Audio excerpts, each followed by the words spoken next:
as we read, chapter 2 is dedicated to Jews and chapter 3 is dedicated to non-Jews, right? Why Paul separately writes two things, man?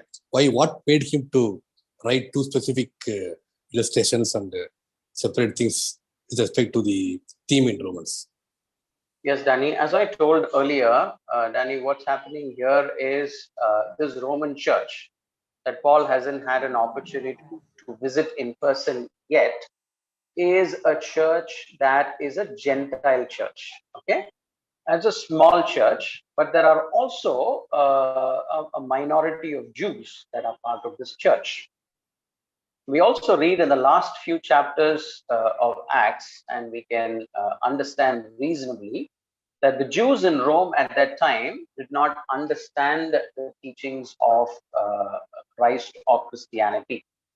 And so Paul, sensing that there is a kind of a rift that is beginning to grow within the church, and there is a group of Jews called Judaizers who are emphasizing the need for circumcision to be truly a Christ follower, is in the background of what Paul is writing. So Paul, in chapter 2 and then in chapter 3, first takes his argument and applies it to the Jews. And he wants to establish to the Jews also that they are not saved by the law, but they are saved through grace. Okay? And having established that logically to the Jew, then it is easy for him to also validate how then the Gentiles are saved through grace again.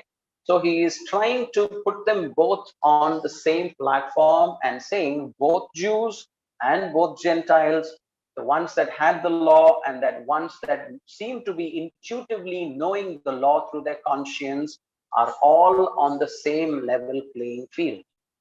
And he says that the law for the Jew is to demonstrate to the Jew the impossibility of attaining moral righteousness, because it is impossible for anybody to keep the law maximally.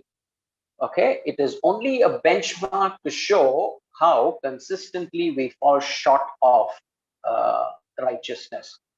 And so salvation for both the Jew and a Gentile, Paul wants to establish, is not by works, is not by circumcision, is not by any external signs, or even anything that they would think adds or qualifies or becomes a stamp to merit salvation. He says, as much as it is free and totally faith-based for a Gentile, it is the same for a Jew. And then in chapter 4, he gives the example of the father of faith, who is a patriarch or the founding father of the nation of Israel, as it were, also being considered righteous only because of his faith and not his works.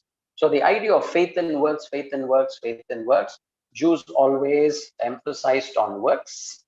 And Paul is trying to show here that you don't have to do anything to earn salvation.